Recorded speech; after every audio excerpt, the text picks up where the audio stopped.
गई हाँ? उसका बेटा क्या नौकरी लग गया महाराज, ऊंट की तरह चले। हंस लो जोर से, कौन रोक रहा तुम्हें, ये सच्चाई है। बात ठीक है। क्या हो गया, ऊंट की तरह चले। जब वो ऊंट चलता वो सोचता कि धरती में सबसे ऊंचा मैं ही हूं।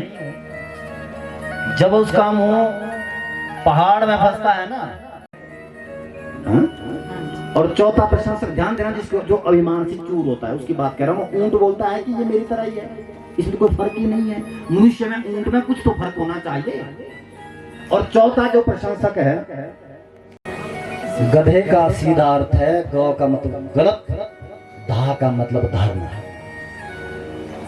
जिसकी सोच और धारणा गलत है उसी का नाम ही गधा है।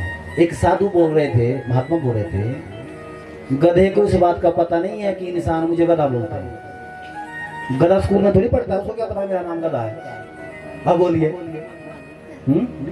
और गधे जब बोलते हैं ना, आपस में गधे भी बात करते हैं, कह रहे वो इंसान को गधा बोलते हैं। अपने उनकी भाषा हम नहीं समझ पाते, हमारी भाषा वो नहीं समझ पाते, तो अपनी भाषा में जो बात करते हैं ना, वो बोलते थे कितना बढ़िया गधा है। जब हम बोलते हैं ना किसी गधे को ये गधा है, वो अपनी भाषा में हमें गधा बोलते हैं।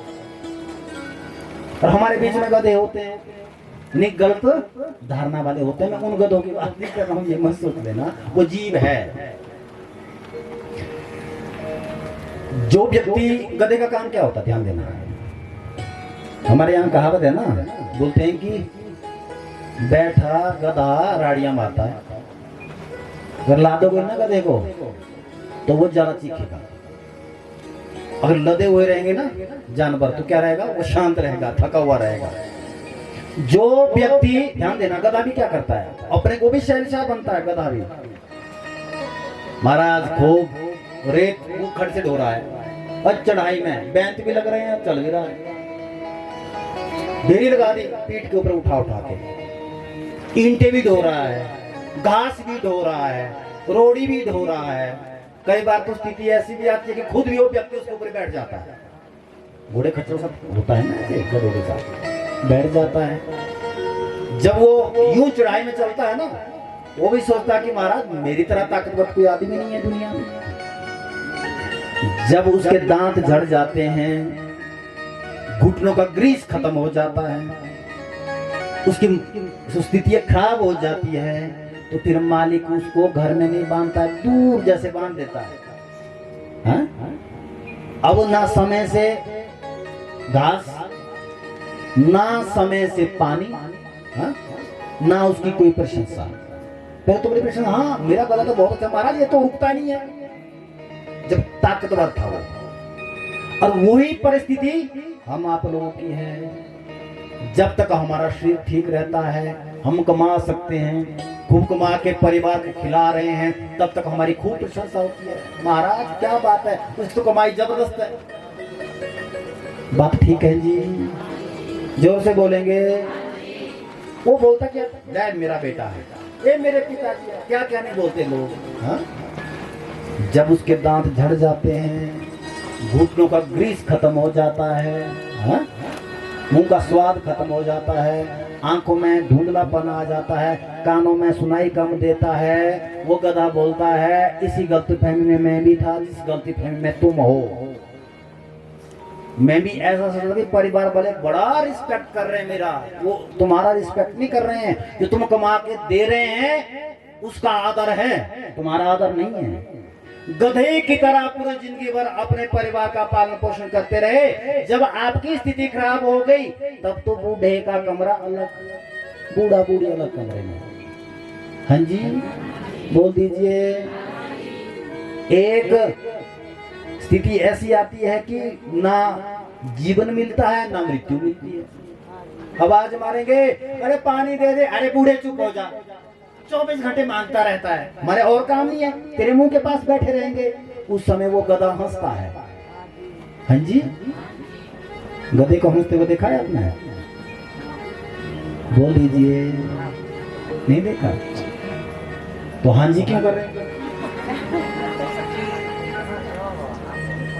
वो गधा बोलता है कि भाई जो स्थिति मेरी अब है वो स्थिति तेरी होगी।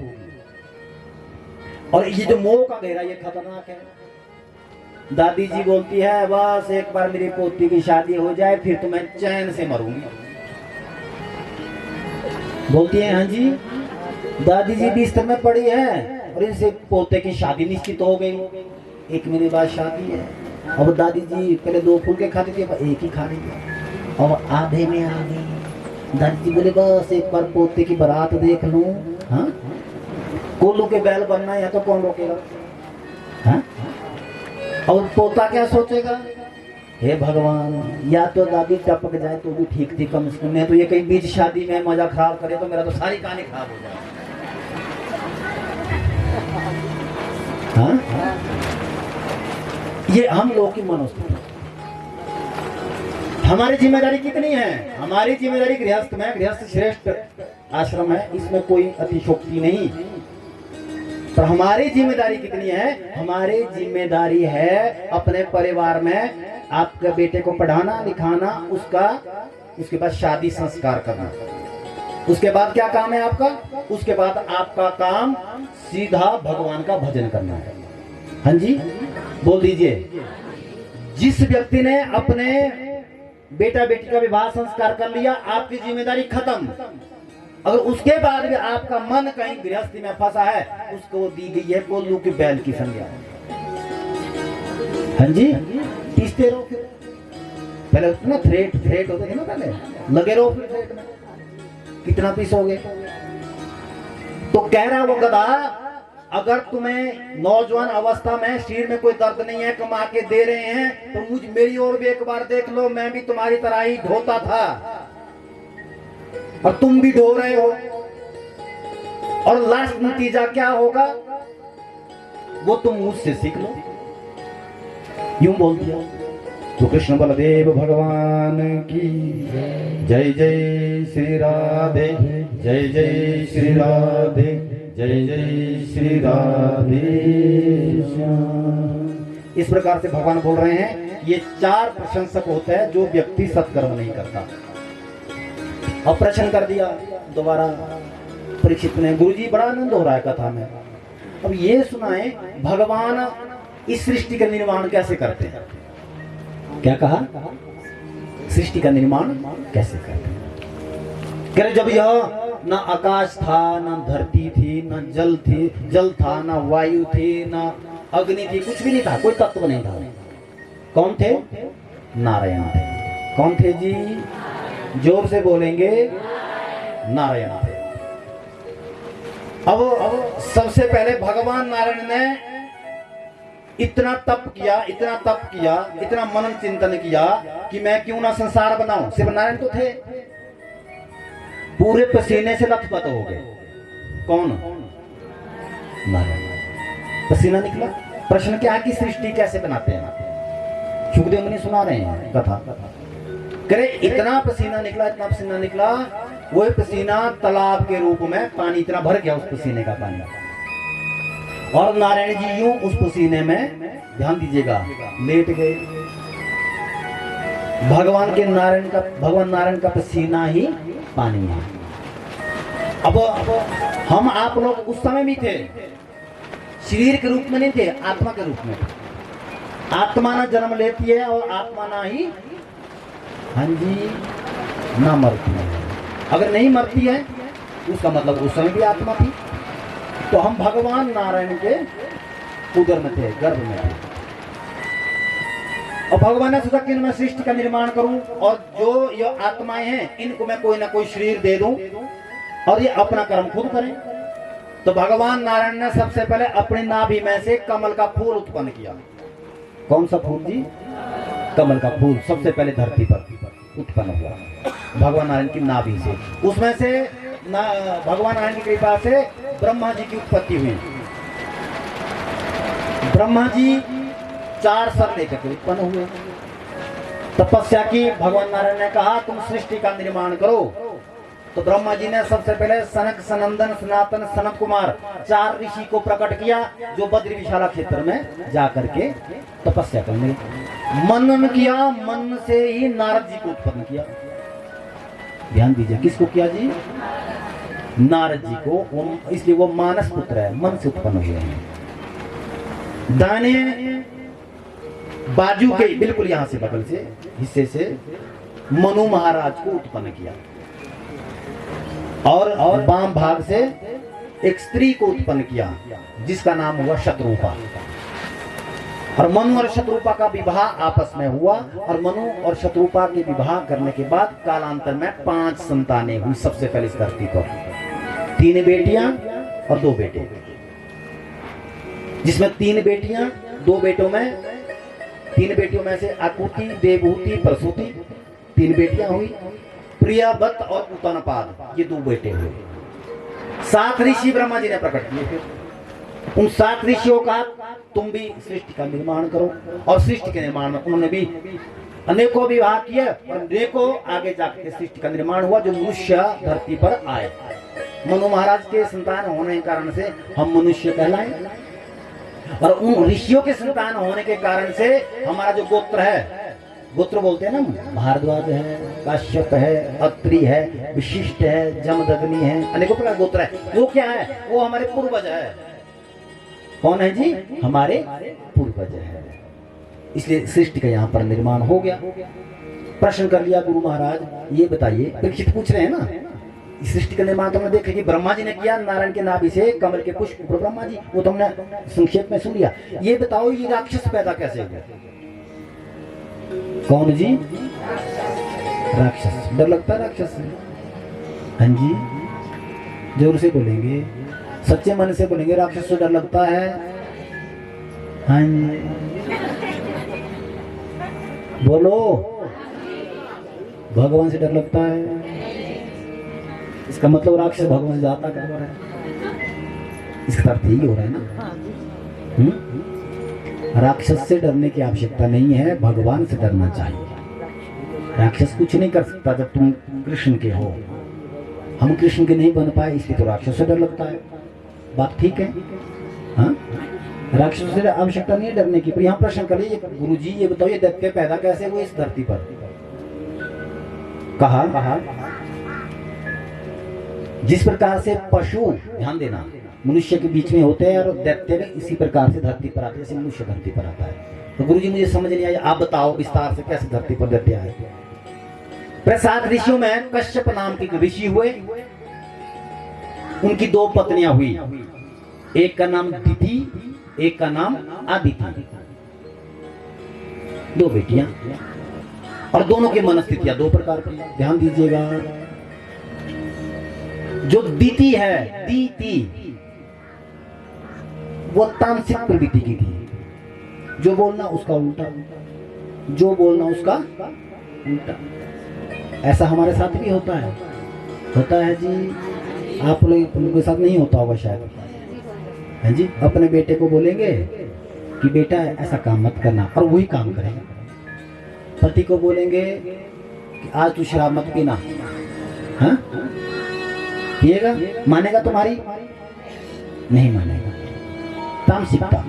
कश्यप ऋषि हर रोज समझाते हैं दीदी को कि देवी तामसिकता कम कर दे अपनी, इतनी तामसिकता उचित नहीं है, पर नहीं मानेगी, उल्टा करेगी। एक पति पत्नी थे दोनों, उनका तालमेल इतना खतरनाक था कि पति जो बोलेगा उसका उल्टा करेगा। हाँ जी, अगर पति देव ऐसा बोलेंगे कि मुझे चाय पीनी है तो दूध ले आएगी, अगर दूध बोला तो चाय ले आएगी। अगर पति को हमेशा उल्टा बोलना पड़ता था, पति को बोलना पड़ता है मुझे नहाना नहीं है तो पानी की बाल्टी ले आएगी। हाँ? मुझे भिंडी की सब्जी खानी है तो गोभी बनाएगी। हाँ? कभी पति को अगर ऐसा लगेगा आज हम कुसोग नहीं जाएंगे तो सबसे पहले बोलेंगे चलो हमने जाना है, तो उल्टा ही बोलेंगे। ये तो सब उल्टा ही हो गया। हरिद्वार में लग गया कुंभ। हाँ जी, क्या लग गया जी? अब पति का मन किया कि हम भी कुंभ में जाएं, हाँ? पति ने बोला कि अब क्या बोले, ये तो उल्टा बोलेगी। अरे देवी जी देखो दुनिया जा रही है कुंभ में, क्या करेंगे वहां जाके, इससे अच्छा तो हमें यही बाथरूम में नहाए। हाँ कहे नहीं नहीं हमें तो कुंभ में जाना है, उल्टा बोलेगी ना वो। नहीं नहीं नहीं हमें कुंभ में जाना है, उल्टा बोलना पड़ता, उसकी मजबूरी थी पति की। बोले ठीक है जी। चले गए दोनों हरिद्वार, हर की पौड़ी पहुंचे। अब स्नान करने पहले पतिदेव गए, पतिदेव स्नान करके आ गए, पत्नी चली गई स्नान करने, इतनी डूब गई, गलती से पति के मुंह से सच्चाई निकल गई कि आगे मत जाना। आगे कह रहा है, वो उल्टा करती, वो आगे गई और वो एकदम से सच्चाई निकल गई, आगे मत जाना, आगे कह रहा और बह गई। तब तक गोताखोर आए, गोताखोरों ने बोला कि क्या हुआ, कह मेरी पत्नी जी गई, कह रहे उसको लाए, लाने की आवश्यकता नहीं, इसको जाने दो। कह रहे नहीं नहीं फिर भी ढूंढना पड़ेगा, विशेष डेड बॉडी सही ढूंढना तो पड़ेगा। अब गंगा ऐसी बहती है ना, अब महाराज गोताखोर दौड़े उस तरफ, नीचे को दौड़ रहे हैं कि कहाँ है कहाँ है। पति ने बोला इस तरफ मत जाइए। कह क्यों, कह ऊपर जाओ पहाड़ की ओर। क्यों, कह जिंदगी में सीधा कभी सोचा नहीं तो उल्टी बही होगी ऊपर कोई। ध्यान दीजिएगा, मैं ये कह रहा था, जिसको धर्म की भाषा समझ नहीं आती है, जिसको सत्यता की भाषा समझ नहीं आती है, उस साथ हमेशा ही उल्टा होता है। और दीदी ने हमेशा उल्टा सोचा, फलस्वरूप क्या हो गया, सायंकालीन बेला में, शाम के वक्त में अपने पति के पास जाकर के याचना करने लगी कि मुझे पुत्र चाहिए, मुझे बेटा चाहिए।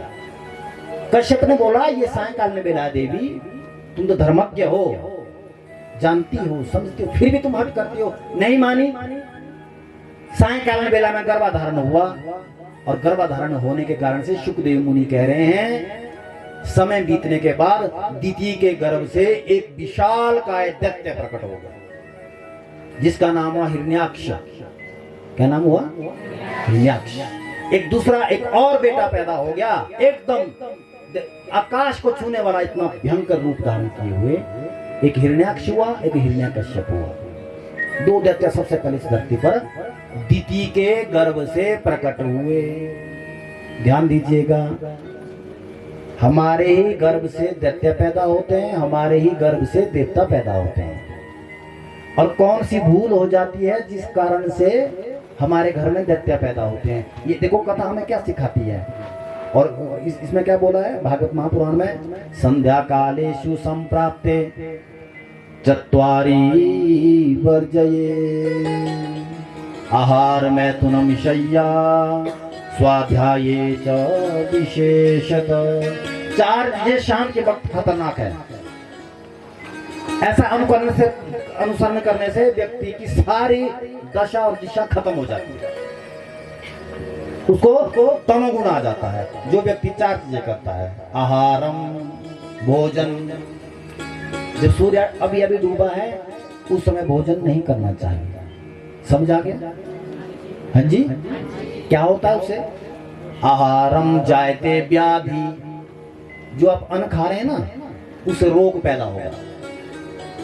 दूसरा मैथुनम दुष्ट संतति, गृहस्थ धर्म का पालन नहीं करना चाहिए, उससे दुष्ट संतान धरती पर पैदा होती है, आपके गर्भ से राक्षस पैदा होते हैं।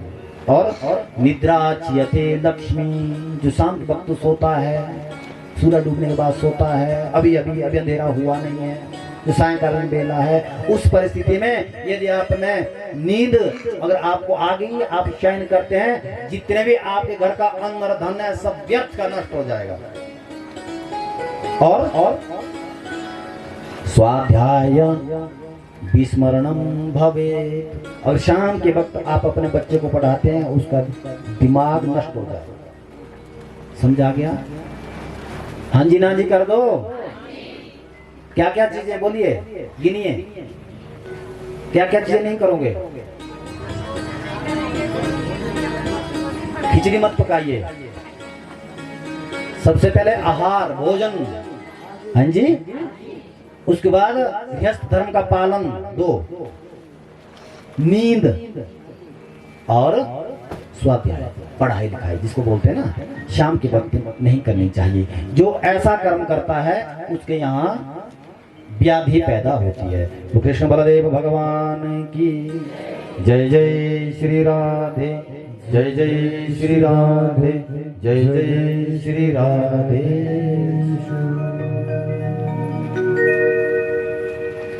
इस प्रसिद्ध धरती पर आए और प्रश्न दोबारा कर लिया कि गुरुजी आप ये सुनाए, मैंने सुना है कि इस धरती पर करदम महामुनि हुए हैं, मैंने ये भी सुना है कि बिना मांगे ही उनके घर में भगवान आ गए थे, ऐसा क्या हुआ उनके साथ, ध्यान दीजिएगा। कहा ब्रह्मा जी की सृष्टि में जैसे कैसे 7 ऋषि पैदा हुए हैं, उसी प्रकार से करदम मुनि भी पैदा हुए, ब्रह्मा जी से उत्पन्न हुए। वो तपस्या करने लगे कि भगवान से ये मांगने लगे कि मेरा विवाह हो जाए। विवाह हुआ, ध्यान देना, मनु महाराज की बेटी देवहूति के साथ। कथा समझ आ रही है? हाँ जी, 5 मिनट बाद भजन गाऊंगा, ठीक है जी। मुझे पता है इंतजार कर रहे हैं तुम भजन का, पर मैं ये चाह रहा हूँ कि भजन तो गाऊं, कोई दिक्कत नहीं है। मैं ये चाहता हूँ कि ज्ञान ज्यादा हमें मिले। हाँ, 3 बजने वाले, 1 घंटा शेष हो रहा है, कथा तो यूं चुटकियों में जा रही है। ये पता नहीं मुझे लग रहा है कि आपको भी लग रहा है। हाँ जी, ऐसा हो रहा है। तो देवहूति के साथ विवाह हुआ, मनोकामना भगवान ने उनकी पूरी कर दी। और देवहूति के साथ विवाह करने के बाद मैं आप लोगों से कह रहा हूं, माताओं, आपकी चाहे बेटी हो, आपकी चाहे बहू हो, आप चाहे स्वयं हो, जब आपका गर्भधारण हो रहा हो उस समय जब मंदिर आप मांगती है या गर्भधारण से पहले मांगती है, भगवान से ऐसा नहीं कहना चाहिए कि मुझे बेटा कि प्रभु आप ही मेरे गर्भ। मैया ने, अदिति मैया ने यही तो बोला है। जो कश्यप की 2 पत्नी ना, दीति जिससे दैत्य हुए, दूसरी जो धर्म बहन है सौतन है, उसका नाम है अदिति। उसने जो सत्कर्म का पालन किया उसके गर्भ से देवता पैदा हो गए। कौन पैदा हुए? दुग्ध पान कराया और एक ही पलने में झुलाया। धरती पर एक बेटी है, माता देवहूति की, करदम मुनि की बेटी, और 9 बेटियां हुई। उसके बाद पुत्र के रूप में भगवान कपिल आए। तो कौन आए जी? भगवान कपिल भगवान, जिनने सांख्य शास्त्र का उपदेश दिया। इस हमारे धर्म ग्रंथ में वर्णन आया है। जैसे ही महाराज बेटा यूं 5 वर्ष का हुआ, कौन? भगवान कपिल यूं बैठे माता जी के पास। माता जी यूं बोले, कपिल भगवान, माता आप मेरी इतनी परवरिश करती है, मैं आपकी क्या सेवा करूंगा? यूं बोल रहे हैं कपिल मुनि। जो करदम मुनि है, जो पिताजी हैं कपिल मुनि के, वो जंगल में चले गए। देवहूति माता ने कहा, बेटा मुझे आपसे कुछ नहीं चाहिए, बस एक बात मैं तुमसे पूछना चाहती हूँ कि मैंने सुना है कि तुम भगवान हो, भगवान का अवतार हो।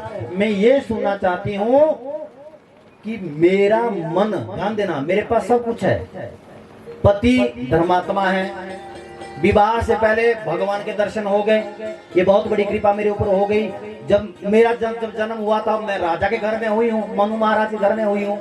पति अच्छा मिला, पिता अच्छा मिला, बेटी अच्छी मिली, ब्रह्म विष्णु महेश को जुड़ा दिया, बेटा अच्छा मिला, साक्षात नारायण के रूप में आ गया, लेकिन फिर भी मेरा मन अशांत क्यों है? भगवान कपिल ने कहा, मां ये सांख्य शास्त्र है, ध्यान दीजिएगा। वास्तव में जो हमारे मन की जो भटकन है, जो अस्थिरता है, ये हमारे द्वारा सोची गई मनगढ़ंत कामनाएं हैं। क्या है जी? मनगढ़ंत कामनाएं। हम भगवान को तब मानेंगे जब हमारी मनोस्थिति, ध्यान, मन सोचा पूरा हो जाए। मन का सोचा पूरा नहीं हो तो भगवान को दुनिया गालियां देती है। भगवान हमारा नौकर नहीं है जो हम सोचेंगे वही पूरा करेंगे। भगवान हमसे प्रेम करते हैं, भगवान हमारे साथ वही करेंगे जो हमारे लिए अच्छा हो। ये भगवान हमारे बारे में सोचते। हम क्या सोचते हैं? हम अपनी बुद्धि से सोचते हैं। परमात्मा हमारे बारे में हमसे अच्छी बुद्धि के द्वारा सोचते हैं कि वो हमसे श्रेष्ठ है। और दूसरी बात, मां हिलती हुई सुई में कभी भी धागा नहीं डाला जाता। हाँ जी, माताएं सुई में धागा डालती है ना, सुई होती है ना, यूं करती है ना, एकाग्र भाव से, कहीं हिल ना जाए सुई, फिर जा करके धागा डलता है। यूं यूं कर रहे हो, सुई यूं चल रही हो, क्या धागा जाएगा? बोलिए, नहीं जाएगा। उसी प्रकार जो मन है हमारा, ये यूं है, यूं चल रहा है, ये अस्थिर है, स्थिर नहीं है। जिस कारण से जो शांति है, जो कृपा है, श्रद्धा है, भगवान की जो दया है, वो नहीं जा रही है धागे के रूप में। जैसे सुई में धागा नहीं जा रहा है ना, उस प्रकार से वो मन में नहीं बैठी। मन मना चला है, मान है, अब ये कामना होगी, फिर ये कामना होगी, फिर ये कामना होगी, इतने कामना कर दी कि हम छल नहीं हो गए। जैसे छानते हैं ना, आटा छानते हैं, इतना छल नहीं कर दिया हमने कामनाओं के द्वारा अपने मन को, जिस कारण से क्या हो गया, हमारे बोलते हैं ना उसको छाननी, नहीं बोलते ना छाननी। तो छाननी में क्या आप पानी ढो सकती है? बताइए। हाँ जी, से मटकी लाते हैं ना पानी की भर के, बाल्टी लाते हैं, या छाननी में ला सकता है क्या कोई? नहीं ला सकता। कहने मन को इतना छल नहीं बना दिया, और भगवान की कृपा और जो दृष्टि है वो हम पर नहीं होती है। अगर आपने पानी में अपनी शक्ल देखनी है तो पानी खड़ा चाहिए। हाँ जी, अगर पानी में आपने यूं पत्थर मार दिया तो पानी यूं यूं यूं यूं करेगा, और फिर देखो अपनी शक्ल, आप ही यूं यूं यूं करेंगे। बात ठीक है? और तीसरी बात, मन अस्थिर होने का कारण कपिल भगवान बोल रहे हैं, अपने गृहस्थ में ज्यादा मोह का हो जाना। जब आपकी आयु 50 से ऊपर हो जाए, समझो आपका अब तो ओवर टाइम चल रहा है। हाँ जी, कलिकाल में तो 50 के ऊपर ओवर टाइम है, वो एक्स्ट्रा समय मिल रहा है आपको। आज तक आपको घर गृहस्थी का समय था, अब तो आपको ओवर टाइम चल रहा है। जो उसके बाद भी घर में मोह सार के रखा है, उस व्यक्ति का कुछ हो नहीं सकता। एक साधु था, साधु को एक किसी भक्त ने बड़ी सुंदर कंबल दे दी, बढ़िया कंबल, गर्मा गर्म कंबल, बढ़िया ओढ़े।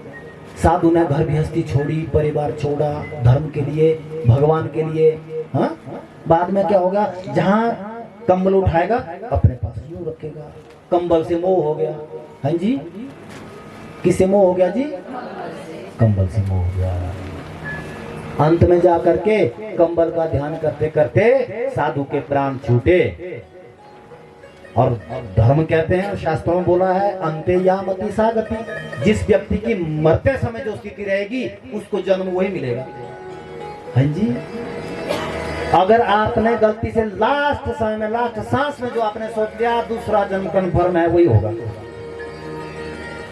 अब साधु ने मरते दम पर कंबल का ध्यान किया, कंबल का ध्यान करने से कंबल का कीड़ा बन गया। क्या बन गया जी?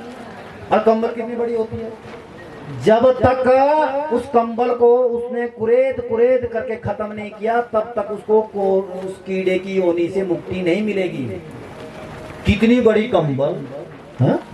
और कितना सा कीड़ा, कितने जन्म लग जाएंगे। ये मोह बहुत भयंकर कारण है धरती पर बैठने का। और बहुत सारे लोग, पहले क्या होता था, धर्म क्यों था? पहले माताओं को और घर वालों को गौ माता से मोह होता था। किसे मोह होता था जी? उदाहरण के लिए नंद बाबा 9 लाख गाय थी, वृषभानु 18 लाख गाय थी। लाख की बात तो छोड़ो, पहले 9 तो होती थी, बहुत पहले जमाने में 9 भी होती थी। ये मोह किससे था? गौ माता से। रोग भी कम होते थे। अब मोह किससे है? कुत्ते से।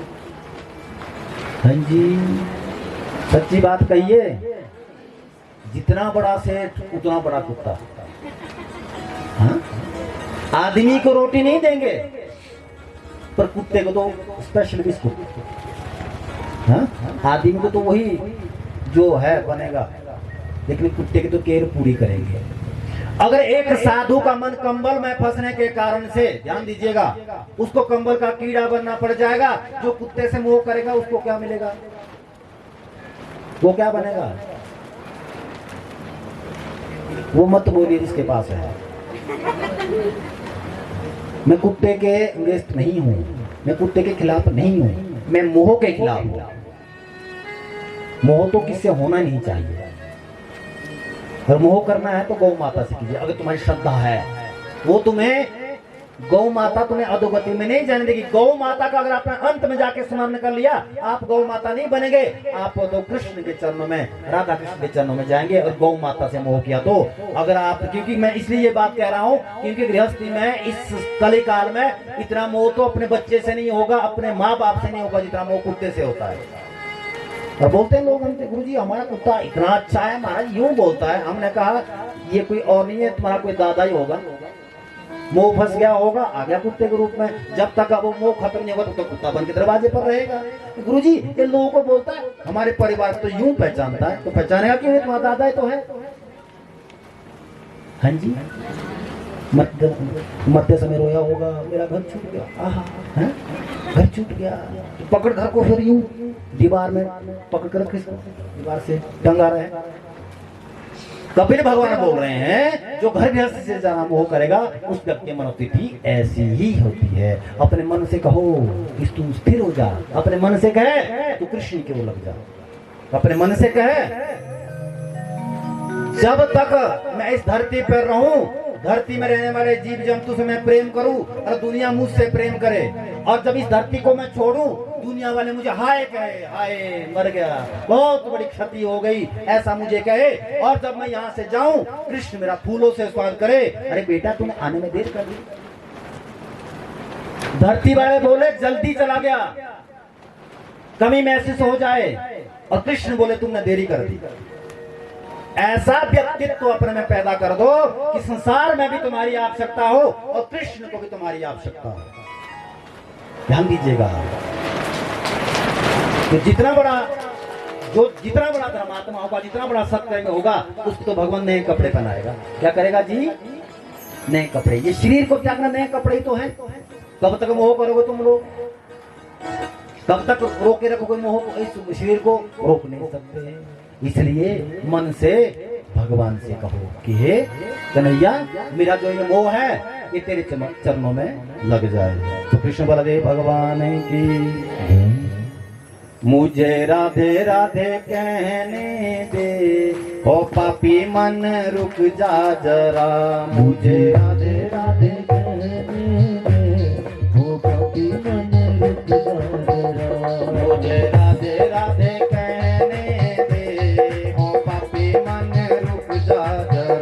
मुझे राधे राधे कहने दे, ओ पापी मन रुक जा जरा, रुक जा जरा रे मन रुक जा जरा, रुक जा जरा रे मन रुक जा जरा, रुक जा जरा रे मन रुक जा जरा, रुक जा जरा रे मन रुक जा जरा, मुझे राधे राधे, मुझे राधे राधे मुझे राधे राधे कहने दे, ओ पापी मन रुक जा जरा।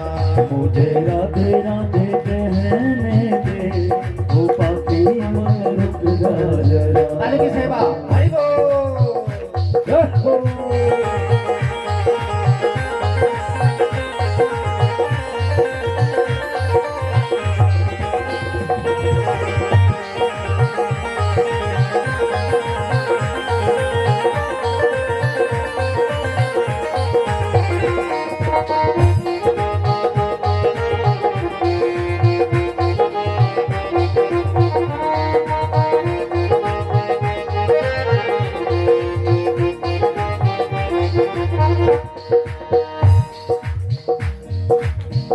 आपकी ताली की आवाज नहीं आ रही है। हाँ, और वॉल्यूम बढ़ाइए। हाँ, जोर से। क्या कहना है? गर्भों में प्रभु से जो वादा किया है, गर्भों में प्रभु से जो वादा किया है, गर्भों में प्रभु से जो वादा किया है, गर्भों में प्रभु से जो वादा किया है, अब तक ना मैंने वो पूरा किया है, अब तक ना मैंने सभी गाएंगे पूरा किया है, अब तक ना मैंने वो पूरा किया है, अब तक ना मैंने वो पूरा किया है, मुझे वादा, मुझे वादा,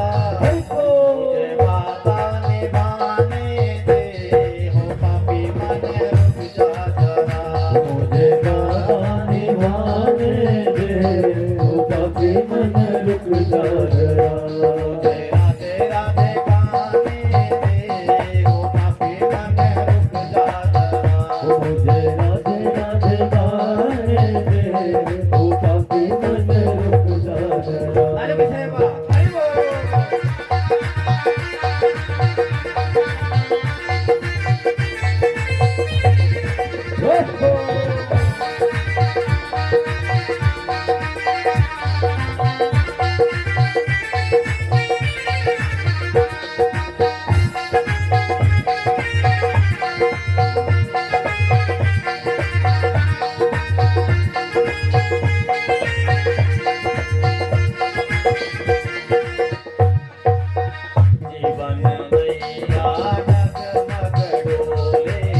जीवन नैया डगमग डोले। जीवन नैया डगमग डोले। बीच भंवर में खाए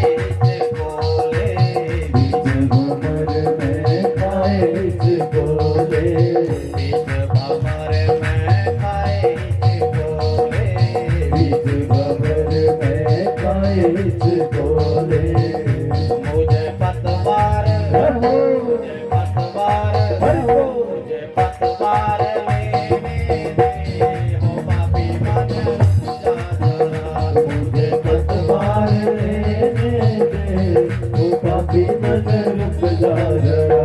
मुझे राधे राधे गाने दे हो पापी मन रुक जा जरा। मुझे राधे राधे गाने दे ओ पापी मन रुक जा जरा। अरे की सेवा हरि बोल।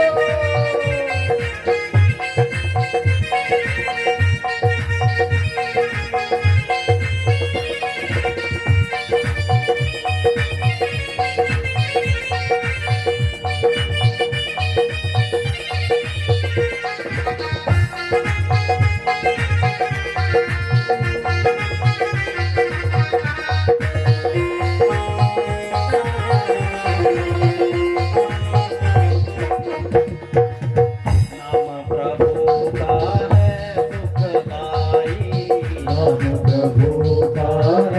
सुखदाई। नाम प्रभु का है सुखदाई। नाम प्रभु का है सुखदाई। लेकर तर गया सदन का साई। लेकर कर गया समन गसाई। लेकर तर गया सदन का साई। लेकर कर गया समन गसाई। मुझे पार रहो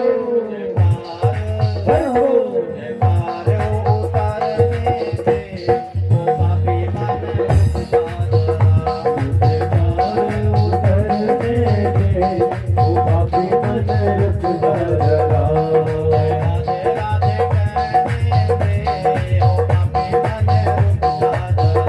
मुझे राधे राधे कहने दे ओ पापी मन रुक जा जरा। क्षमा क्षमा गाने दे ओ पापी मन रुक जा जरा। मुझे क्षमा क्षमा गाने दे ओ पापी मन रुक जा जरा। राधे मन रुक जा जरा। रुक जा जरा रे मन रुक जा जरा। राधे मन रुक जा जरा। रुक जा जरा रे मन रुक जा जरा। राधे राधे रहो रहो हरि बोल। मुझे राधे राधे गाने दे पापी मन रुक जा जरा। मुझे राधे राधे गाने दे पापी मन रुक जा जरा। मुझे राधे राधे गाने दे पापी मन रुक जा जरा। मुझे राधे राधे गाने दे पापी मन रुक जा जरा। राधे राधे गाने दे पापी मन रुक जा जरा। सभी हाथ खड़ा करेंगे और कहिए इस पापी मन से, अगर तुम पापी हो तभी हाथ खड़ा करना। कोई बीच में धर्मात्मा बैठे हैं तो मत हाथ खड़ा करना, हाँ? और बिल्कुल 90 डिग्री में हाथ खड़ा करना, तुम्हारे बाजू का दर्द खत्म हो जाए।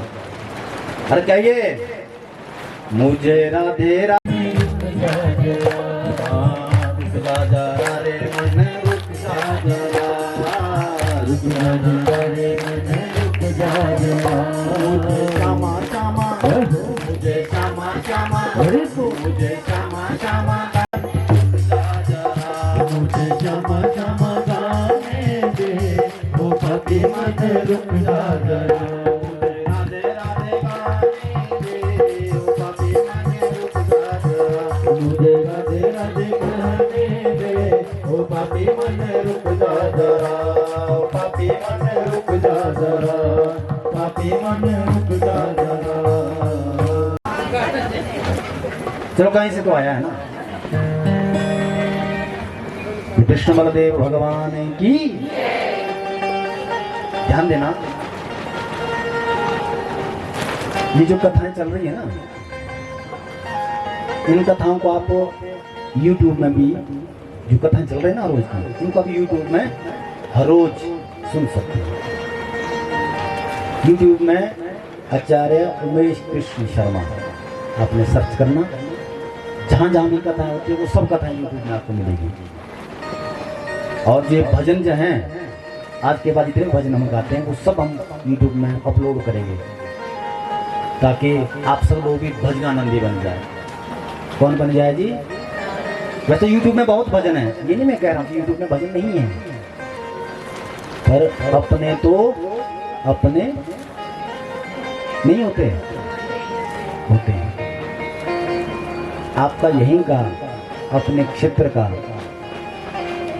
यह कथाकार, इसकी यही कामना है कि हरेक हमारा जो प्रसोक का क्षेत्र है ये वृंदावन की तरह निर्मल बन जाए, यहाँ सब बुराइयां खत्म हो जाए, भजन से जुड़ जाए। और ईश्वर की कृपा से और आप लोग के स्नेह के द्वारा छोटी आयु में कथा कहने का अवसर मिला। ये 123 नंबर की कथा चल रही है, 123 नंबर की कथा। और ये मैं प्रशंसा नहीं कर रहा हूँ, मैं कृष्ण की कृपा कह रहा हूँ। ये तो मेरा सौभाग्य है, और ईश्वर की कृपा से हिमाचल के बाहर भी कथा कहने का अवसर कई बार मिला है। और इसके यहाँ के तुरंत बाद 1 तारीख से नांज में कथा है, हाँ जी, तुंदल में। उन्होंने भी निमंत्रण दिया कि सबको बोलना, हाँ जी, ऐसा बोला। उसके बाद तुरंत उसके बाद 1 से 7 मार्च में तुंदल में है, 14 से 20 मार्च तक सुंदरनगर में है, सुंदरनगर में कथा है। उसके बाद 22 मार्च से 30 मार्च तक सचंडी महायज्ञ, श्रीमद् देवी भागवत महापुराण और बटुक ब्राह्मण 10-10 वर्ष के बालक जो गुरुकुल के हैं वो काशी से आ रहे हैं, यज्ञ संपन्न करेंगे और देवी भागवत महापुराण की कथा का आयोजन वहां पर होगा। उसके बाद अभी डेट निश्चित नहीं हुई है, 4 कथाएं और हैं, उनको हमने कहा कि अभी हम डेट देंगे आपको। ये मैं ये नहीं गिन रहा हूँ क्योंकि मैं बड़ा शहंशाह हूँ, मैं ये नहीं कह रहा हूँ, मैं ये कह रहा हूँ कि आपके अपने शोक क्षेत्र का ये बालक कुछ समाज के लिए कर सके। और इसमें बहुत सारे, जैसे हमारे आज श्री घनश्याम शास्त्री जी आए हैं, पंडित जी, अपने शोक क्षेत्र के, और अन्य जितने हमारे बैठे हैं युवा साथी जन, हम समाज के लिए अनेकों कार्य कर रहे हैं, प्रयास कर रहे हैं ऐसा। और ऐसा भी प्रयास कर रहे हैं कि बहुत जल्दी श्री बांके बिहारी का मंदिर आपके कृशोक में ही बन रहा है, निर्माण चल रहा है। वृंदावन जाए ना जाए तो यहाँ आ जाना। और एक कोई महीने का ऐसा रखेंगे, या कोई पूर्णिमा हो या कोई त्योहार हो, ऐसा कोई त्योहार हो, उस त्योहार में हम वहां, जैसे आप यहाँ बैठे हैं ना, हर रोज तो विज्ञान में कथा हो नहीं सकती, हो सकती है क्या? हर रोज तो मेरे घर भी नहीं आ सकते, रोज मैं तुम्हारे घर भी नहीं आ सकता हूँ। हाँ, अब सुनने के लिए तो सब कुछ YouTube में है, तो YouTube में सुनना, टीवी में देखना या सुनना वो ऐसा है जैसे हलवे की ऐड आती है ना, कि बढ़िया हलवा तो खा सकते का टीवी से, बताओ? हाँ बोलिए, देख सकते हैं, मुंह में सिर्फ पानी आ सकता पर खा नहीं सकते। खाने के लिए तो आपको प्रेजेंट होना पड़ेगा, बनाना पड़ेगा। तो टीवी में देखना इतना ही है, और अपने घर में जुड़ जाना। जो नौजवानों की कुछ संगत चल रही है, संगत अच्छी नहीं बन पा रही है, वो सुधर जाए। कोई ऐसा एनवायरनमेंट बने, ऐसा परिवेश माहौल बने। और हम लोग नहीं करें तो कौन करेगा? अगर हम लोग भी कथा सुनाने के बाद अपने तक ही सीमित हो गए तो कौन देखेगा भाई समाज को? कुछ एक जिम्मेदारी तो आप लोग की खुद की भी है, कुछ जिम्मेदारियां हमारी भी है, ताकि हम समाज को और आने वाले युवाओं को कम से कम अपने धर्म का मार्गदर्शन करवाएं, और कम से कम जो नशे इत्यादि में रत है बच्चे नौजवान, उनसे छूट जाए, और आपका बेटा वृद्धावस्था में बेटा बन करके, राम बन के आपके घर में रहे। ऐसा प्रयास किया जाए। जब आप YouTube में जाएंगे, उमेश शर्मा आप सर्च करेंगे, प्लीज कृपा करके आप वहां पर सब्सक्राइब जरूर करें, बेल आइकन आप जरूर दबाएं। क्यों? हर रोज यानी कि हर वर्ष वृंदावन में लगभग 500 कन्याओं का कन्यादान होता है। कितनी का जी? 500। उसमें उन जो वहाँ पे संस्था है, उस संस्था में हम भी जुड़े हैं। जो योगदान होता है सब लोग करते भी हैं। हम ये चाह रहे हैं कि वृंदावन में तो लाखों आते हैं, लाखों देते हैं। हम ये चाहते हैं यहाँ की जरूरत क्या है, कृषोग में क्या जरूरत है। सबसे पहले तो नशे इत्यादि से मुक्त हो जाए हमारा कृषोग। नए नए नशे चल रहे हैं ना, चीटा काला क्या क्या चल रहा है पता नहीं। हाँ, ये सब नष्ट हो जाए, इसके लिए हम नौजवान सब लोग मिल करके, माताएं मिल करके, ऐसे बहुत सारे घर गृहस्थी के लोग हैं जो सुबह व्यक्ति जाता है, शाम को शराब पी के गधा बन के आता है घर।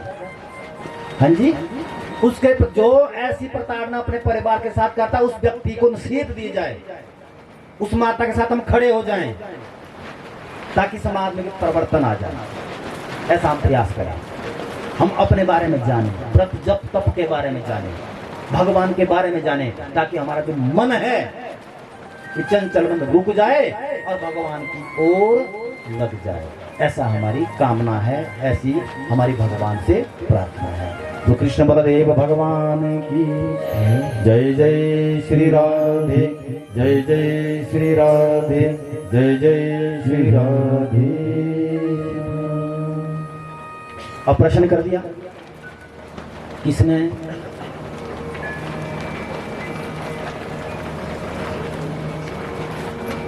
किसने प्रश्न किया? कौन प्रश्न कर रहा है? आगे वाले लोग नहीं बोलेंगे, आप पीछे वाले नहीं, आप आगे वाले हैं। हाँ बोलिए, कौन प्रश्न कर रहा है? राजा परीक्षित। सुना कौन रहे हैं कथा? शुक कहते हैं तोते को, सुखदेव मुनि। हाँ जी, सुखदेव मुनि। कहीं गलती से मत सोचना कि हमारे मुख्यमंत्री का भी नाम मिलता जुलता है, वो नहीं, सुखदेव मुनि व्यास जी के, वेद व्यास जी के पुत्र। ध्यान देना, जब क्योंकि आप कथा सुन के जाएंगे ना, आप बोलेंगे भाई कौन था श्रोता? आपने बोलना परीक्षित। सुनाने वाले कौन थे? सुखदेव मुनि, क्योंकि भागवत के मुख्य श्रोता वक्ता यही है। प्रश्न कर दिया कि गुरुदेव ये सुनाए, जो उतान पाद हुए हैं, बड़े बड़े पुत्र, ध्यान दीजिएगा, किसके? मनु महाराज के। उनके संतान के, या उनके संतान आगे चल के कैसे बनी, उनके विवाह इत्यादि कैसे हुए, आप उसके वंश का विस्तार से वर्णन करें।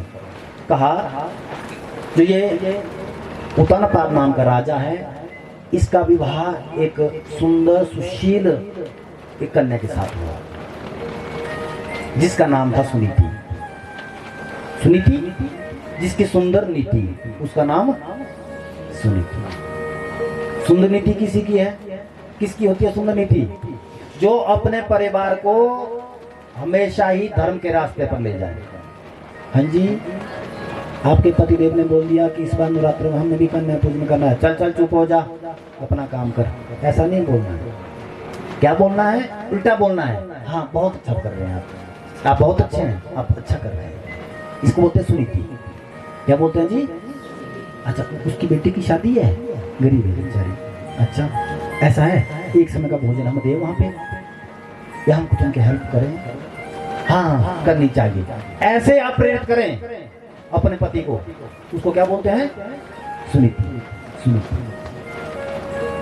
जो अपने बच्चे को सुबह स्नान ध्यान करने के बाद स्कूल भेजने से पहले धूप बत्ती इत्यादि करते, उसको जाने से पहले राम और कृष्ण का परिचय दे, उसका नाम सुनीति। हाँ जी बोलिए, ये सुनीति है, सुनीति ऐसा ही करती है। और जब स्कूल जाने से पहले भगवान के पास प्रार्थना करते हुए तिलक इत्यादि लगा करके स्कूल भेजती है, उसका नाम सुनीति। अच्छी नीति थी। कालांतर में क्या हो गया, इसके गर्भ से एक पुत्र पैदा हो गया जिसका नाम हुआ ध्रुव। ध्रुव माने अटल, जो कभी नहीं। अटल कौन से? बच्चन जिसके अटल हो उसका नाम ध्रुव है। राजा अखेट में निकले, यानी भ्रमण में निकले, एक दूसरे शहर में पहुंचे, एक देवी से परिचय हो गया और देवी के साथ महाराज वार्तालाप हुआ और उस देवी के साथ उसने विवाह कर दिया। राजा को अनेकों विवाह होते थे और उस देवी को बिल्कुल विधि विधान के साथ महाराज घर ले आए। और घर में तो पहले ही उसकी धर्मपत्नी है सुनीति। और जो ये दूसरी देवी आई है राजा उत्तनपाद के साथ दूसरे शहर से, दूसरे गांव से, क्षेत्र से, उसका नाम है सुरुचि। क्या नाम है जी? सुरुचि। और सु को हटा देना तो क्या बचेगा? रुचि। जिसकी सुंदर रुचि है। अच्छा हाँ, किसी का सूट देख लिया, खाने पड़ जाएगी शाम को। तुम तो आज तक मेरे लिए किया क्या है? क्या वहां गई थी कथा में, देखा उसने कितना बढ़िया सूट पहना था। ये किसकी नीति है? सुरुचि। ये गहना देखा तुमने? जब से मेरी शादी हुई है मेरे पिताजी ने मुझे ये हार दिया, तुमने एक बार नहीं बदला। हाँ? वो तो पति का दिल जानता है कि वो कैसे पूरा कर रहा है। तुझे सोने की फंसी या आटे की फंसी है? हाँ? अरे उसके घर गए थे ना, कितना बढ़िया, कितना बढ़िया खाना बनाया था वहाँ पे, कितनी जगह कितनी चीजें बनाई थी वहाँ पे। तुम क्यों नहीं बनाते? अरे तुम बराबरी करोगे क्या? जिस व्यक्ति की मनोस्थिति अच्छी दूसरों को देखने के बाद मन में लालच पैदा होता है, उसकी रुचियां जागृत हो जाती है, उसका नाम है सुरुचि। आप सुरुचि है कि सुनीति है? बोलिए बोलिए। चोर कभी ऐसा बोलता कि मैंने चोरी की है? बोल दीजिए। नहीं बोलता। तो आप कौन है? सुनीति हैं जी? कितने लोग सुनीति है? हाथ खड़ा करेंगे। कितने लोग सुनीति है? यहाँ ना कोई सुनीति है ना कोई सुनीति है। यहाँ कौन है? यहाँ बलूची है, बलूचिस्तान। हाँ भैया, हम ना अच्छे के साथ है ना बुरे के साथ। अब क्या हो गया? आई सुरुचि घर आते बोल दिया भाई राजघराना तो तगड़ा है। कुछ एक लोग इसी चक्कर में शादियां करते हैं कि उसके पास तू है, अरे आज नई गाड़ी दी है, उसका पिता भी रिटायर हो गया है। अच्छा शुक्र है ऐसा नहीं बोला कि रिटायर से पहले पिता मर गया हो तो मेरे पति को नौकरी मिल जाती। शुक्र है ऐसा नहीं बोला। क्योंकि उनका टारगेट क्या है? धन। देखा अरे सुंदर राजघराना है। अब तब तक महाराज स्वागत में गांव वाले भी अपने राजा है। सुनीति आ गई थाल सजा करके और छोटा सा बेटा साथ में लेकर के, और सुनीति ने बोला ये कौन है भाई? ये कौन है? ये मेरी धर्मपत्नी। अरे तुमने पहले नहीं बोला कि तुम्हारे पहले भी विवाह हो चुका है? ये कौन है? क्या ये बेटा है? देखो मैंने तुमसे विवाह किया है, या तो इस घर में ये रहेगी या तो इस घर में मैं।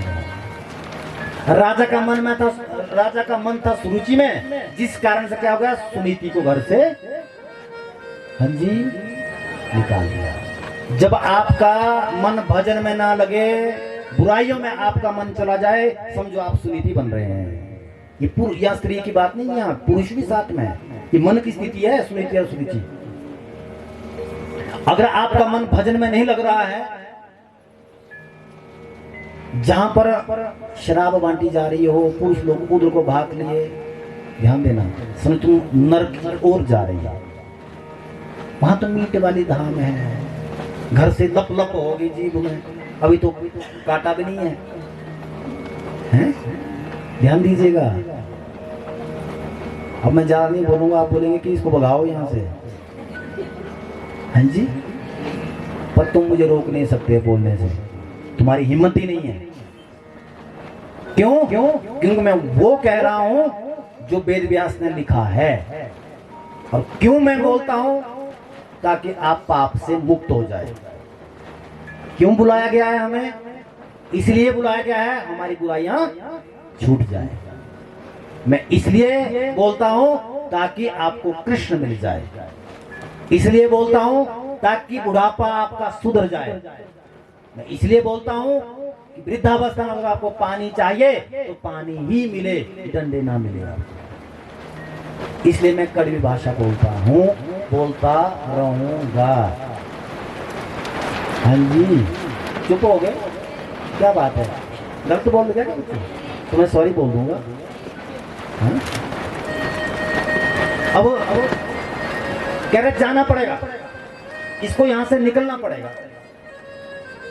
अगर आपका घर का माहौल आज ठीक है और अब माहौल आपका खराब हो रहा है तो मंथन कीजिए, कहीं सुनीति की जगह सुरुचि तो नहीं आ गई। आज तक बिल्कुल स्वर्ग था घर में, उतानापाद के सूची के आते सब खत्म, निकले महाराज। सुनीति बेचारी अपने बेटे को लेकर के गई और ऐसी कुटिया में रहने लगी। कुटिया में रह रही है, सुबह जैसे अपने बच्चे को, बेटे को उठाती है और बेटे को उठाने के बाद कहती है बेटा आओ भजन करते हैं। भजन करती है, स्नान करने के बाद ध्यान एक मंदिर में जाती है। ध्यान दीजिएगा, मंदिर में आप लोग भी जाती है ना।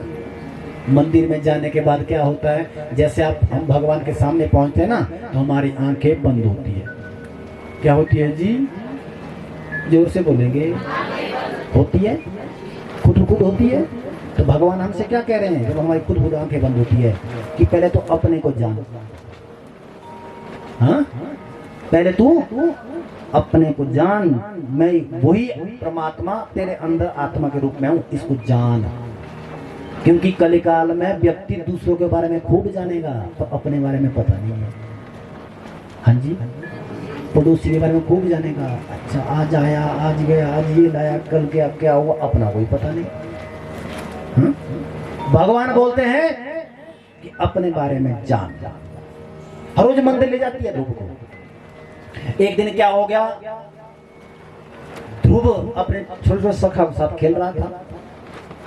खेलते खेलते आपस में झगड़ा हो गया बच्चों का। एक ने बोल दिया कि तू तो मूर्ख है, अरे तेरे पिता राजा है और तू ऐसी कुटिया में रहता है, घास की कुटिया में रहता है।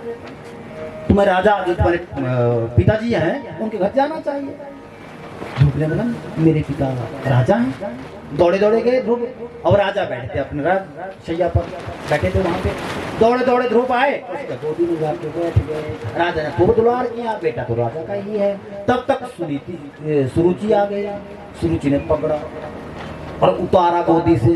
ध्यान दीजिएगा, गोदी से उतारा और तू थप्पड़ जड़ दिए। चल चल भाग, तेरी हिम्मत कैसी हुई, तू राजगद्दी पे बैठ जा, राजा की गोदी में बैठ जा। और इतना ही मन तेरा कर रहा है राजगद्दी पर बैठे, इतनी इच्छा तेरी जागृत हो रही है, जा भगवान की तपस्या कर और भगवान से मांग, अगली बार जब मेरा जन्म होवे, सुनीति के गर्भ से नहीं, सुरुचि के गर्भ से होवे, जब तू मेरे गर्भ में आएगा, मेरा बेटा बनेगा, तब जाके तू राज सिंहासन पर बैठेगा। ध्यान दीजिएगा, अभिमान वश हम कुछ भी कर देते हैं, अज्ञानता वश हम कुछ भी कर देते हैं। कठिन तब होता है जब भुगतान देना पड़ता है। और रोते रोते बेचारा छोटी आई पकड़ गया और माँ के पास बैठा और माँ से कहा, माँ मुझे डांटा।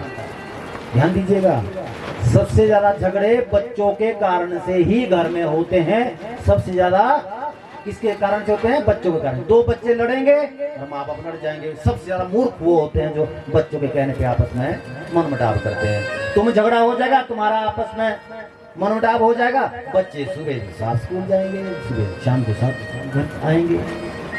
अपना बेटा ही तुम्हारा अपना नहीं है, दूसरों का बेटा भी अपना ही है। जैसा बेटा दूसरों का स्वार्थी दिखता है ना, वैसा बेटा तुम्हारा भी स्वार्थी है, ऐसा समझना चाहिए। अब क्या हो गया कि शिकायत कर ली, मुझे पीटा, मुझे डांटा। चाहती तो सुनीति भी जाकर झगड़ा कर सकती थी, तूने कैसे मारा है? नहीं, लेकिन एक बार भी ऐसा नहीं बोला, बेटा ठीक ही तो कहा, माँ है ना तुम्हारी वो भी, बेटा ऐसा नहीं करते हैं, रोते नहीं है। क्या बोला तुम्हें? मुझे कहा कि तुम तपस्या करो, तो बेटा इसमें गलत क्या बोला? तपस्या के लिए तो बोला तुम्हें। देखो कैसे उन शब्दों को सही तरीके से परोस दिया सुनीति ने। अच्छा ही तो बोला, इसमें बेटा क्या बुरा बोला? तुम्हें तपस्या करनी चाहिए। अच्छा सच वास्तव में तपस्या होती है? हाँ होती है तपस्या। माँ तपस्या कैसे की जाती है? कह रहे एकांत में जाना चाहिए, एकांत में भजन करते हुए भगवान का ध्यान करना चाहिए। मैं करूंगा माँ, मैं जरूर करूंगा। ध्यान दीजिएगा, ध्रुव की आयु कितनी है? 5 वर्ष की। कितने वर्ष की जी? हमारी आयु कितनी है? आप अपने हिसाब से सोचिए। ध्रुव की माता जी कितने, ध्यान देना, ध्रुव की माता जी कितने छोटे बच्चे को कह रही है भजन करने के लिए, और ध्रुव ने आज संकल्प ले लिया मैं आज से भजन करूंगा। लेकिन हमने अभी भी संकल्प नहीं लिया है कि हम भगवान का भजन करें। कुछ एक लोग तो यहाँ इस मजबूरी बस आए हैं कि सौरभ जी ने बुलाया है तो जाना पड़ेगा, कहीं रिश्तेदारी ना टूट जाए। हाँ जी भाई गांव के हैं, जाना पड़ेगा, बोलेगा आए ही नहीं। कोई ऐसा भी आया है यहाँ पर कि वहां मेरे कन्हैया आए हैं, मैं कन्हैया की कथा सुनूंगी, अपने जीवन को धन्य करूंगी या करूंगा, ऐसा संकल्प लेकर कोई आया है क्या? कोई आए हैं? ऐसा ही संकल्प लेकर के आना चाहिए। और दूसरी बात, हर एक माँ का धर्म बनता है वो अपने बच्चे को धर्म का रास्ता अपनाने के लिए प्रेरित करें। क्योंकि जब ध्रुव गर्भ में थे उस समय हमेशा ही 24 घंटे भजन किया है सुनीति ने। क्या किया है जी? और जब तुम्हारे गर्भ में बेटा था तुमने क्या किया? हाँ जी, टीवी देखा, मोबाइल देखा। हाँ जी देखा ना, मोबाइल देखे तो बेटा क्या मांगता है? बोल दीजिए। वो रामायण नहीं मांगेगा क्योंकि तुमने रामायण पकड़ी नहीं थी, तुमने मोबाइल पकड़ा था। तुमने बेटे को जन्म नहीं दिया है, तुमने कार्टून को जन्म दिया है। बोलिए। अब एक बात पूछता हूं, तुम्हारा बेटा तुमसे ज्यादा प्यार करता कि कार्टून से ज्यादा प्यार करता? बोलिए। हाँ जी कार्टून से। हाँ? तुम्हें काम की जल्दी थी, उसको उलझाने के चक्कर में कार्टून दिखा दिया। अब माँ चाहे 2 घंटे के लिए कहीं चले भी जाए, उसके पास मोबाइल पकड़ा दो, वो देखता रहेगा। हाँ? अब सुनीति ने क्या किया? सुनीति ने सुंदर नीति अपनाते हुए रामायण और भागवत का गुणगान सुना और सुनाया अपने इस मन को। फलस्वरूप बेटा निर्मल सात्विक भाव का उत्पन्न हो गया और तपस्या में जाने के लिए कह रहा है। ये कारण है। गर्भावस्था में तो माताओं को हर एक प्रकार का ख्याल रखना पड़ेगा, क्योंकि आप वही संस्कार दे रहे हैं जो आप खुद कर रही है, वही संस्कार बच्चे में जा रहे हैं। जो आपको बेड रेस्ट मिलता है ना इस युग में, पहले तो काम करते थे खेतों में, कई बार बच्चों को जन्म होते ऐसा सुना है हमने। अब तो ऐसा नहीं है, बेड रेस्ट है। अब कोई रिस्क लेता भी नहीं है, लेना भी नहीं चाहिए, इस बात को हम भी नहीं कह रहे हैं, पर उसके पास कोई ऑप्शन ही नहीं है। मोबाइल सबके पास है, टीवी सबके घर में है, केबल सबके लगा है, डिश टीवी सबके पास है, जितना जो कुछ है अब वो देख रहे हैं उसी को, तो जन्म भी वैसे बच्चे का आपके घर में हो रहा है। उस समय क्या करें? ध्यान दीजिएगा, अपने मोबाइल बिल्कुल बंद तो मत रखना, फोन पे बात जरूर करना, पर यूट्यूब में आप वही देखे जो धर्म और कर्म की बातें हैं। अपने पास रामायण रखिए, मर्यादा पुरुषोत्तम राम की कथा का गुणगान आप पढ़ें। क्या होगा? बेटा बचपन से ही समझदार होगा, ऐसे यहाँ पर कहा गया। आप लोग करते हैं कैसे? हाँ जी बोलिए आज के बाद कि बोला है वहां से ऐसा। ध्यान दीजिएगा, जो पुराण है ये यहाँ की जो वाणी होती है ये भगवान की वाणी होती है। किसकी वाणी होती है जी? ये मनुष्य नहीं बोल रहा है, भगवान आपको एक गोल्डन चांस दे रहा है। वो कोई आकाश से टपकी हुई देवियां नहीं थी जिन्होंने अपने गर्भ में भगवान को धारण किया, वो आप जैसी ही थी। पर शर्त ये थी, वो सुनीति नहीं थी, वो सुरुचि नहीं थी, वो सुनीति थी, सुंदर नीति उसके पास। जाओ बेटा तपस्या करो, निकले ध्रुव जी महाराज। और हमारे यहाँ बोलते हैं ना कि बिन गुरु गति नहीं। अब चले तो गए, अब पता नहीं है कि कैसे क्या करना है। जंगल में निकले महाराज, जंगल में निकले, नारद जी आ गए। नारद जी ने बोला बेटा कहाँ जा रहे हो?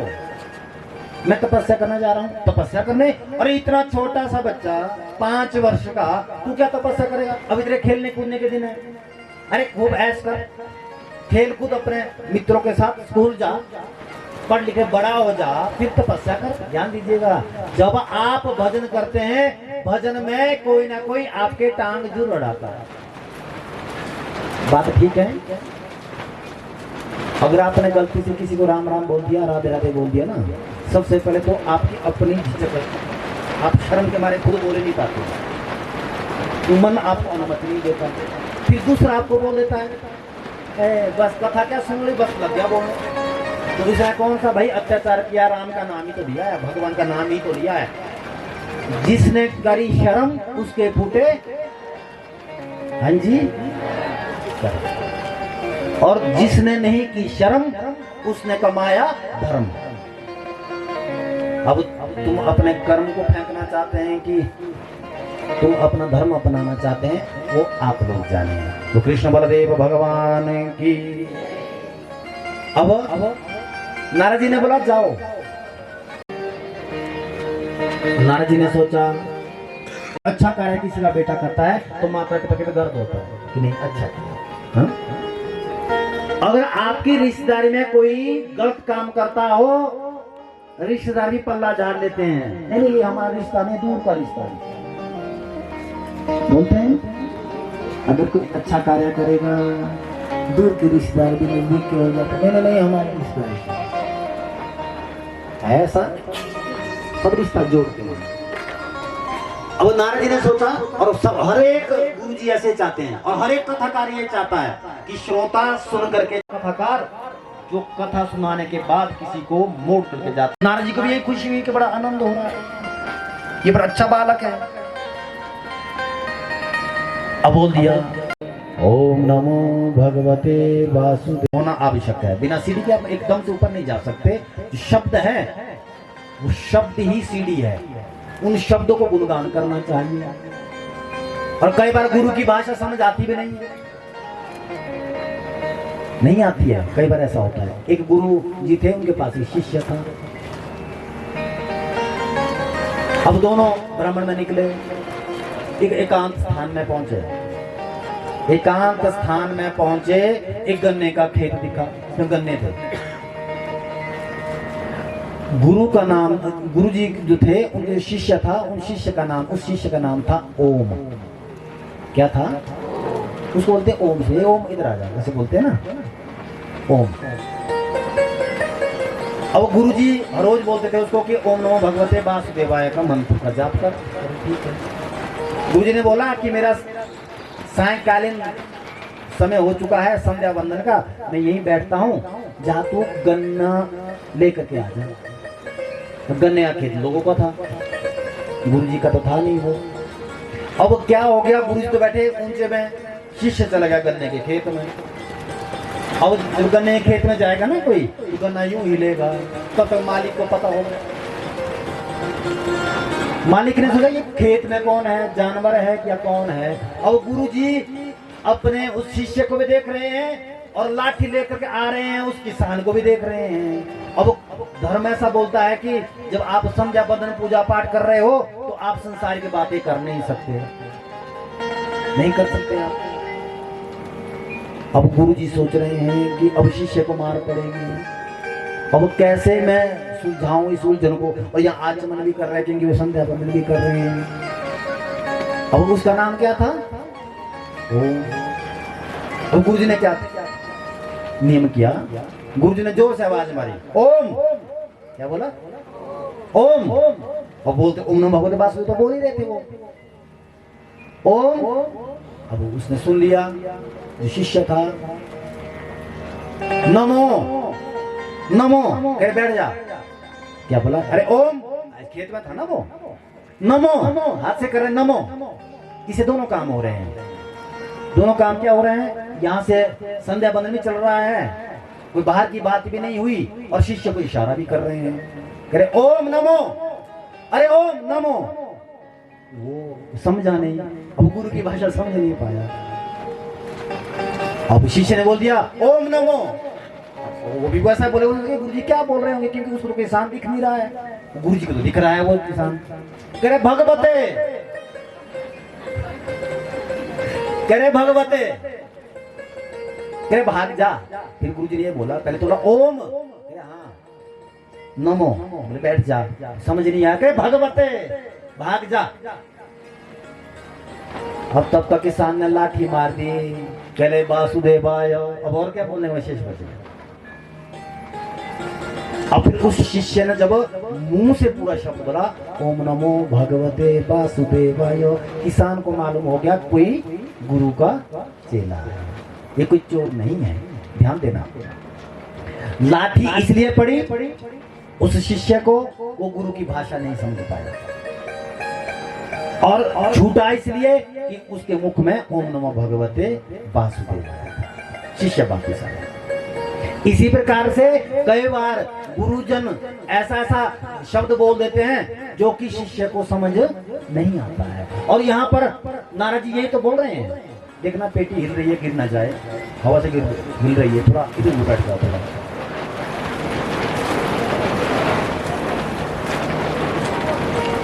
कृष्ण बलदेव भगवान की, थोड़ा आगे पीछे बैठ जाना, हवा से कई बार पेटी गिर भी जाती है। भैया जब तक कथा में है जिम्मेदारी हमारी है। हाँ जी बोल दीजिए। देखो हम कितना ख्याल रखते हैं तुम्हारा,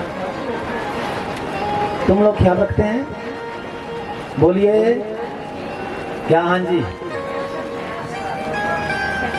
किसी का ख्याल रखते हैं आप? और कोई ख्याल नहीं, यही ख्याल रखना जो यहाँ से बोल रहा हूँ ना, इसको ध्यान से सुनना और अपने जीवन में उतारना, यही ख्याल है। मुझे अच्छा लगेगा कि आपने इस बात का ख्याल रखा। और ओम नमो भगवते वासुदेवाय का मंत्र दे दिया नारद जी ने, और मधुबन मथुरा पहुंचे। और मथुरा पहुंचने के बाद महाराज 6 महीने तक समाधि लगा ली। 6 महीने तक लगातार बिना अन्न जल ग्रहण किए ध्रुव जी ओम नमो भगवते वासुदेवाय, ओम नमो भगवते वासुदेवाय, ऐसे ऐसे बोलते बोलते बोलते बोलते महाराज भगवान नारायण वहां पर प्रकट हो गए। ये मथुरा की बात है। लक्ष्मी नारायण भगवान की जय जय श्री राधे, जय जय श्री राधे, जय जय श्री राधे। ये मधुबन मथुरा की बात है। सुखदेव मुनि कथा सुना रहे हैं, बोल रहे हैं मधुबन जैसे लक्ष्मी नारायण वहां पर प्रकट हो गए। आज सबसे पहले लक्ष्मी नारायण भगवान ने कहा बेटा ध्रुव, बेटा हो तो तुम्हारे जैसा। क्या बोला जी? बेटा हो तो जब किसी माता पिता के पास कोई आकर के बोलता है बहन बेटा हो तुम्हारे बेटे जैसा, तो माता हर्षित हो जाती है कि मेरा जो गर्भ धारण करना सफल हो गया। जब कोई यूं बोले अपने बेटे को समझा के रखना, बड़ा हो गया वो, हाँ मां छल नहीं होती है, मां गिर जाती है, अंदर से टूट जाती है। और सबसे पहले भगवान नारायण ने प्रशंसा की किसकी? बेटा हो तो तुम्हारे जैसा। बेटा यदि अच्छा हो तो पिताजी अधिकार करते हैं, बेटा यदि गलत काम करे तो माताजी को कोसा जाता है। हाँ जी, ये तेरा बेटा है तो तेरा क्या चाहता है ये? चल ठीक है, इसका तो बेटा, पर तेरा क्या है? और बढ़िया है, ये तो मेरा बेटा है। ये संसार की रीत है, रीत नहीं कुरीत है। ये तो माता पिता का दोनों का ही दायित्व बनता है कि हम प्रशंसा सुने, बेटा कोई अच्छा कर्म करे, अच्छा कार्य करे। और संसार में 4 प्रकार के बेटे होते हैं। कितने प्रकार के? 4 प्रकार के बेटे। एक होता लेनदार, सिर्फ लेगा आपसे। क्या लेगा? पैदा हो गया, पालन पोषण किया, पढ़ाई लिखाई कर दिया और नौजवानी अवस्था में निकल गया। उसने सिर्फ आपसे लिया ही लिया है, आपको दिया कुछ नहीं। इसको बोलते हैं लेनदार बेटा। वो लेके चला गया, जितना उसका भाग था आपसे लेना शेष था वो लेके चला गया। दूसरा होता है दुश्मन। क्या होता है जी? दुश्मन। कदम कदम पे माता को गालियां सुननी पड़ती है, कदम कदम पर। आज यहां मार खा ली, कल किसी का सिर फोड़ दिया। जो कदम कदम पे जो शत्रु बन करके बेटे के रूप में धरती पर आता है, वो कदम कदम पर माताओं और माता पिता को प्रताड़ित करने के लिए विवश कर देता है, गालियां सुनने के लिए विवश कर देता है। तीसरा होता है उदासीन। वो ना बोलता है, वो ना, उसको ना खुशी है, उसको ना गम है। ऐसे बच्चे भी होते हैं संसार में। सिर्फ जन्म लिया है, खा रहा है, सो रहा है, और आयु 40 वर्ष की हो गई, खा रहा है, सो रहा है, न चल फिर पा रहा है। ऐसी परिस्थिति में क्या होता है? उसको बोलते हैं उदासीन। और जो चौथा बेटा होता है, चौथा बेटा होता है सेवक। कौन सा होता है जी? सेवक। माता पिता ऐसे भी है, कई घरों में माता पिता जो धन्य हो जाते हैं, भगवान से एक ही बात मांगते हैं कि भगवान अगर दूसरे जन्म मुझे बेटा मिले तो ऐसा बेटा मुझे देना। अपने हाथों में रख कर नहलाते हैं माता पिता को, जिस प्रकार से मां ने अपने बच्चे को बाल्यावस्था में नहलाया है। ऐसे भी बेटे होते हैं। तो भगवान से मांगना चाहिए कि बेटा होवे तो ध्रुव जैसा ही बेटा होवे। उसको बनाने में आप लोगों का हाथ होता है। आप ध्रुव बना रहे हैं या कोई दुश्मन पैदा कर रहे हैं, वो बाल्यावस्था से ही आपको करना है। घड़ा जब कच्चा होता है, कुंभकार जब घड़ा बनाता है, जब कच्चा होता है घड़ा, उस घड़े में जो भी डिजाइन बना देंगे ना, पकाने के बाद घड़े में वही डिजाइन आ जाता है। अगर आपने घड़ा पका लिया, बाद में खोंच मारोगे ना, या तो फूट जाएगा या तो भद्दा लगेगा।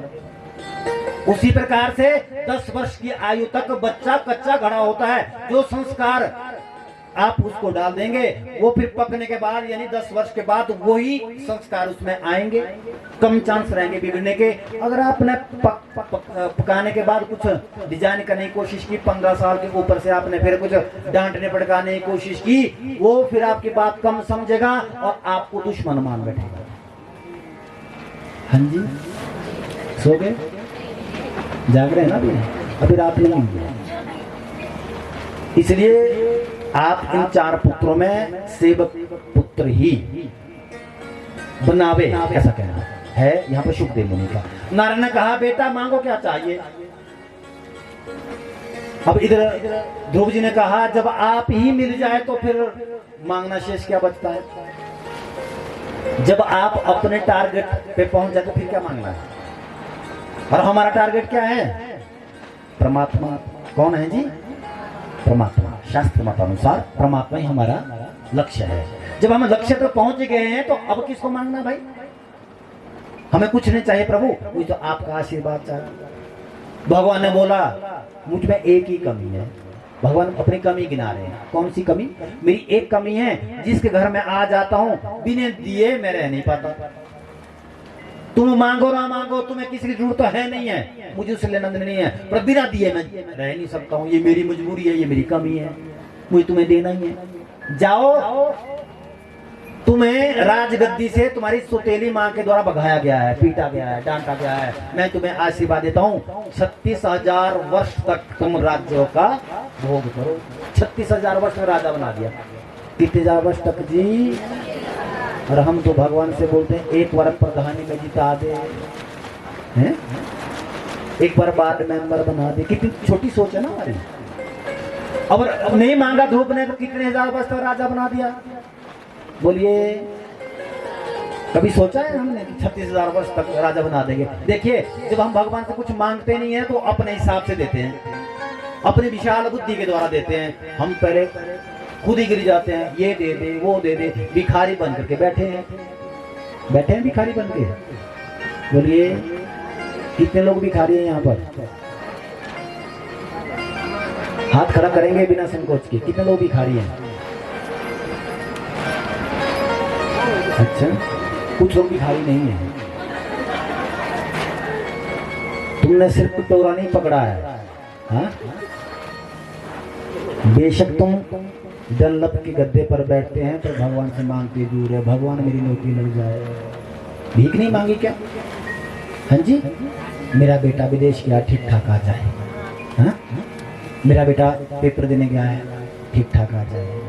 तुमने सिर्फ बाजार में जाके मांगा नहीं है, लेकिन भीख तो तुम भी मांग रहे हैं। इसलिए दाता एक राम, भिखारी सारी दुनिया। अब बोलिए कितने लोग यहाँ पर दाता है? जो दाता है हाथ खड़ा करेंगे, जो भिखारी है वो हाथ खड़ा करेंगे। भिखारी नहीं है वो सबके, मांगना भी चाहिए। और दूसरी बात, बिना मांगे भगवान ने 36,000 वर्ष तक दे दिया। और एक बात बताऊं मैं, हम उल्टी गंगा बहाते हैं, जब हम किसी मुसीबत में फंसते हैं तो रिश्तेदार के पास रोते हैं। किसके पास रोते हैं जी? बहनोई के पास, जीजा के पास, मामा के पास, हैं ताया के पास, कहाँ जाके रोते हैं। क्या कोई ऐसा रिश्तेदार आपका है जो आपको अपना ATM कार्ड दे दे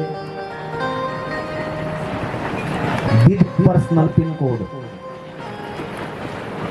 बोलिए तुम्हें, और तुमने समय पे नहीं लौटाया तो ढिंढोरा पीटेगा। हाँ जी, अब बना दिया, इससे बड़े तुम्हें क्या देना है? सींग तो नहीं लगाए तुम्हें। हाँ जी, इससे बड़ा तेरी सांस चल रही है, तू अभी जिंदा है जी। कितने लोग एक्सीडेंट में मर रहे हैं, कितने लोग जहर खा के मर रहे हैं। अरे हमें तो इतना बड़ा गिफ्ट भगवान ने दिया कि हम कथा सुन रहे हैं, इस कथा में बैठने सोच ही नहीं रहे हैं। बात ठीक है? हाँ जी, यहाँ पर भी आनंद आ रहा है और आपका बैंक बैलेंस ये धर्म का बन रहा है। जब इस संसार छोड़ के जाना पड़ेगा, ये कथा हमारे साथ चलेगी। इससे बड़ा उपहार भगवान तुम्हें क्या देगा बताओ? मुझे नहीं लग रहा कि इससे बड़ा कोई गिफ्ट हो सकता है परमात्मा का। तब तो भगाया थप्पड़ मार के। आज जान रही है सुरुचि कि अब 36,000 वर्ष तक राजा यही बनेगा। अब हमें घर का ना घाट का नहीं छोड़ेगा। डर हो गया ना उसको। जब ये संसार की एक रीत है, जब आपके पास कुछ है तो सब